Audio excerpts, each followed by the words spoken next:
Example 2.45. The present value of a machine is rupees 40,000 and its value depreciates each year by 10%. Find the estimated value of the machine in the 6th year. அப்போ present value machine ஓட இப்போ present value வந்து 40,000 and its value depreciates குறைஞ்சிட்டே வருது each year by 10%. அப்போ ஓரோ வருஷமும் 10% குறைஞ்சிட்டே வருது. Find the estimated value of the machine in the 6th year. அப்போ 6th yearல அதோட வேல்யூ என்னன்னு கண்டுபிடிக்கிறோம். Estimated value. அப்போ அதுக்கான வேல்யூ என்ன அப்படிங்கிறத கண்டுபிடிக்கணும். இப்போ இது வந்துட்டு நம்ம இந்த மெத்தட்லேயே செஞ்சுருக்கோம். சாதாரண நம்ம இது இப்போ அரித்மெட்டிக் ப்ரோக்ரெஷனில் செய்கிறோம்ல அந்த மெத்தட்லேயே ஒன்று செஞ்சுருக்கோம். அரித்மெட்டிக் ஜிபி பண்ணுறோம்ல அந்த மெத்தட்லேயே செஞ்சுருக்கோம். அல்லாமல் இதுக்கு முன்னாடி எக்ஸசைஸில் லாஸ்ட்டு 2 சம் பண்ணோம்ல நம்ம 11th சம்மோ 10th சம்மோ அதே மாதிரி இதுலேயும் பண்ணலாம். நமக்கு காம்பவுண்ட் இன்ட்ரெஸ்ட் பண்ணோம்ல அதே மாதிரி பண்ணலாம். நம்ம காம்பவுண்ட் இன்ட்ரெஸ்ட் ஏ கண்டுபிடிக்க என்ன formula 1 + r/100 whole power n. அதே டிப்ரிஷியேட்னா நமக்கு ரிடியூஸ் ஆகிட்டே வருதுல்ல. அப்போ நமக்கு வந்து இந்த செகண்ட் மெத்தட் அதை கட்டில் ஈஸியாக இருக்கனால இந்த மெத்தடில் இப்போ செய்யலாம்.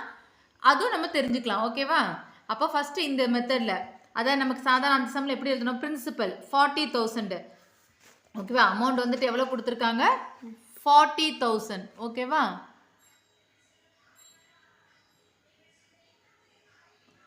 Amount 40,000. Depreciate each year rate அதாவது பிரின்சிபல் கொடுத்துருக்குற அமௌண்ட் அதாவது நமக்கு அப்போ இருக்கிற ப்ரெசன்ட் வேல்யூ என்னவோ அதை பிரின்சிபல் எடுத்துப்போம். பிங்கிறது 40,000. ஆறுங்கிறது எவ்வளோ? 10%. And find the estimated value of the machine இந்த 6th இயர். இந்த 6th இயர்னா எண்டிங் இயர் எதாவது இருக்கப்போ 5. என்னங்கிறது 5. ஏன்னா ஆஃப்டர் 6 இயர் கொடுத்தோம்னா 6 எழுதிருக்கலாம். இந்த இயர் இப்போ நடந்துட்டு இருக்க இயர் தான். அப்போ என்னங்கிறது என்னவாயிடும்? 5. ஓகேவா? அதான் இங்கே எழுதியிருக்கோம். பிங்கிறது 40,000, ஆறுங்கிறது 10%, என்னங்கிறது 5. அப்போ ஏ ஈக்குவல் டு பி இன்டு சாதாரணமாக நமக்கு வந்து காம்பவுண்ட் இன்ட்ரெஸ்ட் கண்டுபிடிக்கல. நமக்கு இப்போ இந்த இயர்ல இவ்வளோனா 5 இயர்ஸ் கழிஞ்சு என்னன்னு கேட்கல, நம்ம ப்ளஸ் போடுவோம் ஃபார்முலா. இந்த டிப்ரிஷியேட் குறைஞ்சிட்டு வரனால ஃபார்முலாவில் P into 1 - r/100 whole power n. 8th இதுமாதிரி படிச்சிருக்கோம்ல அது. அப்போ 40,000 இன்ட்டு 1 - ஆறுங்கிறது எவ்வளோ? 10/100 ஹோல் பவர் 5. என்னங்கிறது 5னால. இப்போ 40,000 நமக்கு இதை க்ராஸ் மல்டிப்ளை பண்ணுவோம்ல சாதாரணமாக. ஒரு நம்பரும் ஒரு ஃப்ராக்ஷன் வந்து டினாமினேட்டர் எல்சிஎம் எடுக்கிற க்ராஸ் மல்டிப்ளை பண்ணாலே போதும். 1 × 100 100 - 10 whole divided by 100 power 5. 40,000 into 100 - 10 எவ்வளோ?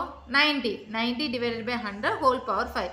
0 கேன்சல் ஆகிடும். அப்போ 9/10. 9/10னா பவர் 5 இருக்கா? 9 5 டைம்ஸ் டிவைடட் பை 10 5 டைம்ஸ் எழுதுவோம். அப்போது அதான் அப்போ நம்ம எப்படி எழுதுவோம்? 40,000 இன்ட்டு 9 × 9 × 9 × 9 × 9 டிவைடட் பை 10 × 10 × 10 × 10 × 10 எழுதிட்டோம். இந்த 40,000ல் 4 0, இந்த 10ல் இருக்க 4 0 கேன்சல் ஆகிடும். அதில் 1 ஆகிடுமா? அப்போ 1 தான். 1 × 10 10 மட்டும் தான் இருக்குது டினாமினேட்டரில். நியூமரேட்டரில் 4 × 9 × 9 × 9 × 9 × 9 இருக்கா? 2 2 கூட மல்டிப்ளை 9 9 81, 9 9 81, 9 4 36. அப்போ 81 × 81 × 36 மல்டிப்ளை பண்ணி பாருங்கள். மல்டிப்ளை பண்ணி கிடைக்கல இதான் ஆன்சராக கிடைச்சி 2,36,196 டிவைடட் பை 10. அப்போ நம்ம 10 100லாம் வச்சு டிவைட் பண்ணல எத்தனை என்ன எப்படி நம்ம டேரெக்டாக எழுதிக்கலாம். என்ன பண்ணிக்கலாம்? ஒரு ஜீரோவா? அப்போ ஒரு டெசிமல் பிளேஸ் பின்னாடி வந்து ஒரு டெசிமல் பிளேஸ் வந்தால் போதும். இது 100னா 2 டெசிமல் பிளேஸ். இது நமக்கு ஜென்ரலாக தெரிஞ்சதான். இப்போ 10னால இது மல்டிப்ளை பண்ணுறது மட்டும்தான் நமக்கு கொஞ்சம் டைம் எடுக்கும். மல்டிப்ளை பண்ணிட்டு டிவைட் பண்ணுறதுக்கு என்னது 10னால ஒரு டெசிமல் பிளேஸ் தள்ளி பாயிண்ட் வச்சா போதும். அப்போ நமக்கு என்ன ஆகிடும்? 23,619.6. அப்போ அமௌண்ட் எழுதுறது எப்படி சொல்லுவோம்? 23,690 ரூபி 60 பைஸ். 6 பைஸ் சொல்ல மாட்டேன், 60 பைஸ். 0 இதுக்கு பாயிண்ட்டுக்கு அப்புறம் 0 சேர்த்தா அதுக்கு வேல்யூ இல்லை. அப்போ 60. அப்போ therefore value of a machine in the 6th year is rupees 23,619 rupees.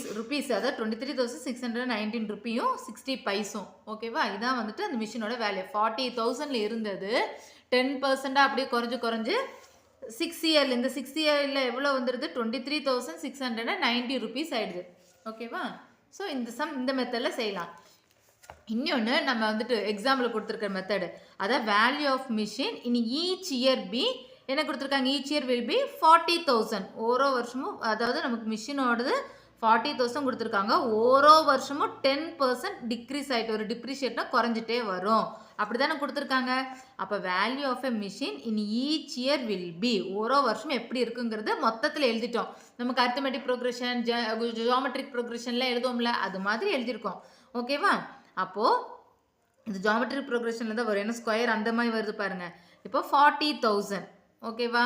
Value of machine in each year will be, ஓரோ வருஷம் எப்படி இருக்குன்னு எழுதுறோம். ஃபர்ஸ்ட் கொடுத்துருக்கிற ப்ரெசென்ட் 40,000. அடுத்து என்னது 10% குறைன்னு சொல்லியிருக்காங்க. அப்போ இருக்கிறத ஃபர்ஸ்ட் எழுதுவோம். 10% குறைனா பேலன்ஸ் எவ்வளோ பர்சன்ட் இருக்குது? 90% இருக்குது. அப்போது 40,000 இன்ட்டு 90/100. அதுக்கு அடுத்த வருஷம் இதில் இன்னொரு 90% இருக்கும். அப்போ 40,000 இன்ட்டு 90/100 ஹோல் ஸ்கொயர். அதுக்கு அடுத்த வருஷம் இன்னொரு 90/100 குறையும். அதாவது ஓரோ வருஷமும் 10% குறைஞ்சிட்டே போகுது. ஃபஸ்ட்டு வந்துட்டு 10% 40,000. அடுத்து 10% குறையுதுன்னா பேலன்ஸ் இருக்கிறது அங்கே என்ன இருக்குதோ அதான் எழுதியிருக்கோம். என்ன கொஸ்டின் இங்கே எழுதியிருக்கிறது பாருங்கள். The present value of a machine is 40,000 and its value depreciate each year by 10%. அப்போ நமக்கு டேர்ம்ஸ் ஆட்ட வருது. First term, second term, third term வர மாதிரி எழுதுறதுக்காக அந்தந்த இயரில் எவ்வளோ இருக்குதோ, எவ்வளோ அமௌண்ட்டாக இருக்கோ அந்த அமௌண்ட்டை மட்டும் நம்ம எழுதிட்டு வரோம். அதான் இங்கே எழுதிட்டோம் ஜென்ரலாகவே. Value of machine in each year will be, first year 40,000, second இயரில் 10% கம்மியாயிடுச்சுன்னா பேலன்ஸ் இருக்கிறது 90%.